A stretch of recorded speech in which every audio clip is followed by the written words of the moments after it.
من هر شب یه قصه از دل لغات و اصطلاحات انگلیسی برات تعریف میکنم.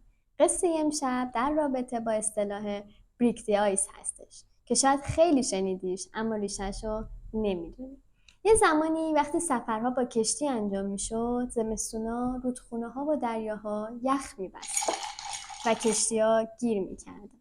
اگه یخها شکسته نمیشدن، هیچ کس نمیتونست راهش رو ادامه بده. اون موقع یه قایق خاصی به نام یخشکن رو صدا می‌کردن. قایقی که میرفت جلو، یخ‌ها رو خورد می‌کرد، راه رو باز می‌کرد، بعدش بقیه میتونستن حرکت کنن. امروز وقتی میگیم break the ice یعنی شروع یه ارتباط، شکستن یه سکوت، باز کردن یه راه جدید.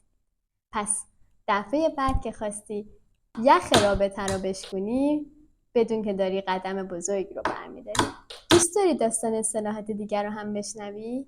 حتما کامنت بذار و کانال من رو سابسکرایب کن.